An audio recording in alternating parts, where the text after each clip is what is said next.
YSR Congress party నుంచి అధికార పార్టీలో చేరుతున్నటువంటి నాయకులకు సంబంధించి వైసీపీ పార్టీలో కొంతమంది ఏ రకమైనటువంటి అభిప్రాయంతో ఉన్నారంటే, పార్టీ మారుతున్నారు, పోతే పోనిలే, వీళ్ళు పోతే ఇంకొకరు వస్తారు. పార్టీలో అనేక మంది కార్యకర్తలు పార్టీ కోసం కష్టపడ్డ వాళ్ళు ఉన్నారు. సో వాళ్ళే రేపటి రోజు పెద్ద లీడర్లుగా, ఎమ్మెల్యేలుగా, ఎంపీలుగా ఖచ్చితంగా తయారవుతారు. జగన్మోహన్ రెడ్డి ఆ దిశగా ఆలోచన కూడా చేస్తారనేటువంటి అభిప్రాయంతో చాలామంది ఉన్నారు. పోతే పోనీలే అనుకుంటే సరిపోతుందా? ఇంకా వైసీపీ పార్టీ కానీ, వైసీపీ అధినేత జగన్మోహన్ రెడ్డి కానీ ఆలోచించాల్సింది ఏమైనా ఉందా? ఈ అంశానికి సంబంధించి మనం ఈ వీడియోలో మాట్లాడుకుందాం. ఎవరైనా సరే అధికారంలోకి వచ్చిన తర్వాత ప్రతిపక్ష పార్టీ కోలుకోకూడదు, మళ్ళీ మేమే అధికారంలోకి రావాలని కోరుకుంటారు. ఇప్పుడు కూటమి పార్టీలు కూడా అదే రకమైనటువంటి ఆలోచనలు చేస్తూ ఉన్నాయి. మొన్నటి ఎన్నికల్లో జగన్మోహన్ రెడ్డి ఎంతటి ఘోరమైనటువంటి ఓటమిని చవి చూశాడో అందరికీ తెలిసిందే. సో అదే రకమైనటువంటి ఫలితాలు వచ్చే ఎన్నికల్లో కూడా రావాలి. ఇప్పుడు 11 వచ్చాయి, తర్వాత సింగిల్ డిజిట్కే పరిమితం కావాలనే ఆలోచనలో వీళ్ళున్నారు.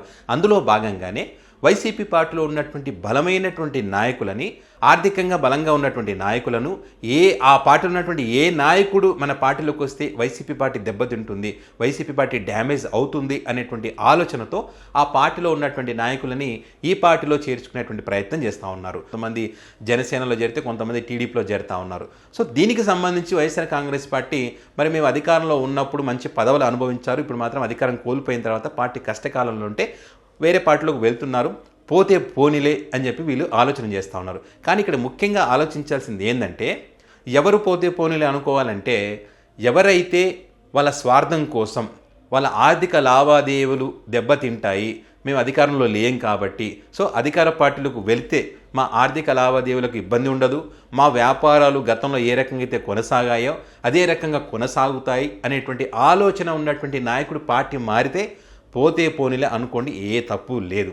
అదేవిధంగా ఎవరైనా ఈ పార్టీలో ఉన్నటువంటి నాయకుల్ని అధికార పార్టీ డబ్బులిచ్చి కొనుగోలు చేసి మీరు మా పార్టీలోకి వచ్చేయండి, ఆ పార్టీ బలపడకూడదు, బలహీన పడాలని కోరుకున్నప్పుడు ఆ వ్యక్తి ఆ డబ్బుకు ఆశపడో లేకుంటే ఇంకో పదవికి ఆశపడో ఆ పార్టీలో చేరితే అలాంటి వ్యక్తి పోతే పోనీలే అనుకుంటే తప్పే లేదు. ఆ వ్యక్తి గురించి ఆలోచించాల్సినటువంటి అవసరం అంతకన్నా లేదు.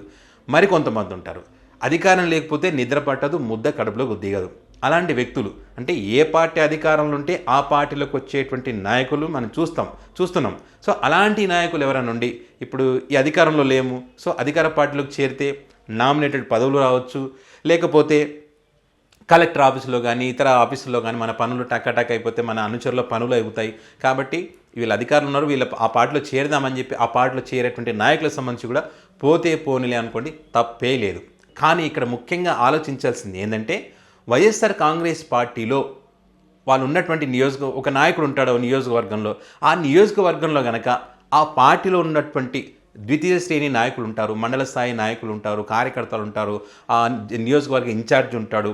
సో వీళ్ళ మధ్య కనుక సమన్వయ లోపం వచ్చి పార్టీ పరమైనటువంటి గొడవలు జరిగి ఇక్కడ ఈ పార్టీలో ఉండడం వేస్ట్ ఇంకా అని చెప్పి అవతల అధికార పార్టీ పిలిచినా పిలవకపోయినా, డబ్బు ఆశ చూపించినా చూపించకపోయినా, ఇలాంటి ఏది చేయకపోయినా కూడా ఆ వ్యక్తి పార్టీ మారాలనేటువంటి ఒక ఆలోచన చేస్తున్నప్పుడు మాత్రం ఖచ్చితంగా వైసీపీ పార్టీ కానీ వైసీపీ పార్టీ అధినేత కానీ ఖచ్చితంగా ఆలోచన చేయాలి. ఇక్కడ పోతే పోనీలే అని మాత్రం అనుకోకూడదు. ఎందుకంటే ఆ వ్యక్తి పార్టీలో ఉన్నటువంటి సమస్యలు పరిష్కారం కావడం లేదు అని పార్టీ మారే ఆలోచన చేస్తున్నాడు. కాబట్టి ఆ సమస్యలు ఏంటి, ఎవరి వల్ల ఈ సమస్యలు వస్తున్నాయి, ఎందుకు ఈ సమస్యలు వస్తున్నాయి అని చెప్పి వాటికి సంబంధించి ఎక్కడ సమన్వయ లోపం ఉందని చెప్పి ఆలోచన చేసి ఆ సమస్యను పరిష్కారం చేసి ఆ వ్యక్తి పార్టీ మారకుండా చూసుకోవాల్సినటువంటి బాధ్యత వైసీపీ పార్టీకి ఉంది, వైసీపీ పార్టీ అధినేత జగన్మోహన్ రెడ్డి కూడా ఉంది.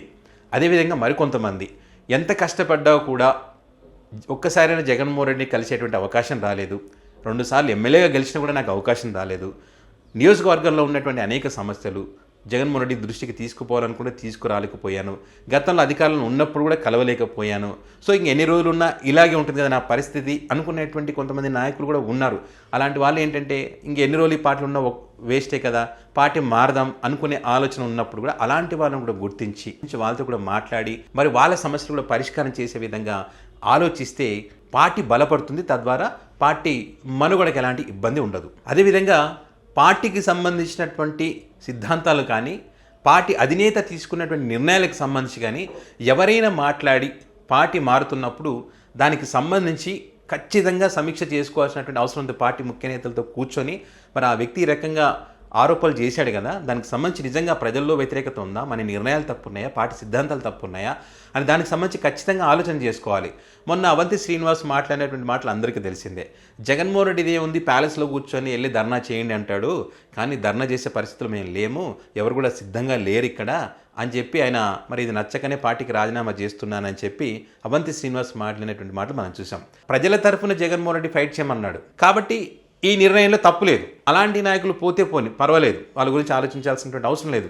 గత ఎన్నికల్లో జగన్మోహన్ రెడ్డి తీసుకున్నటువంటి నిర్ణయాలు బెడిసి కొట్టాయి కాబట్టి ఇక మీదట అలాంటి తప్పులు జరగకూడదు. ఎవరైనా ఆ రకంగా మరి జగన్మోహన్ రెడ్డి నిర్ణయాలు మార్చుకోవాలని చెప్తే కనుక అది నిజంగా పార్టీకి ఉపయోగపడుతుంది, పార్టీ నాయకులు కూడా బాధ కలిగించకుండా ఉంటుంది, తద్వారా పార్టీ బలపడి అధికారంలోకి రావడానికి అవకాశం ఉంటుందంటే కనుక ఖచ్చితంగా దాని గురించి ఆలోచించడంలో తప్పే లేదు. సో ఇట్లా పార్టీ మారుతున్న దానికి సంబంధించి ఏ సందర్భంలో మారుతున్నారు, ఎందుకు మారుతున్నారు, ఎవరు మారుతున్నారు, గతంలో టీడీపీ పార్టీలో ఉండి మరి ఇప్పుడు వైసీపీ అధికారంలోకి వచ్చిన తర్వాత మరి పదవులు అనుభవించిన వాళ్ళు పార్టీ మారుతున్నారా, లేకపోతే వైసీపీ స్థాపించినప్పటి నుంచి పార్టీలో ఉండి పార్టీ మారుతున్నారా? సో ఇలాంటివన్నీ ఆలోచించాలి. లేదు మేము ఇట్లనే ఉంటాం పోతే పోన్లే అనుకుంటే మాత్రం వాళ్ళు ఏదైతే కోరుకున్నారో పార్టీ బలహీనపడాలని చెప్పి ఖచ్చితంగా అదే జరుగుతుంది. మళ్ళీ వాళ్ళే అధికారంలోకి రావడానికి అవకాశం ఉంటుంది. సంక్రాంతి తర్వాత నుంచి వైసీపీ పార్టీలో ఒక ఊపు రాబోతుంది, మీరు చూడండి అని చెప్పి ఏదైతే వైసీపీ పార్టీ నాయకులు చెప్తా ఉన్నారో మరి ఆ దిశగా ఊపు వస్తుందా లేకపోతే ఇప్పుడున్న చోటనే పార్టీ ఉంటుందా అనేది మాత్రం చూద్దాం. సో ఈ వీడియోకి సంబంధించి మీ అభిప్రాయాన్ని కామెంట్ రూపంలో పెట్టండి.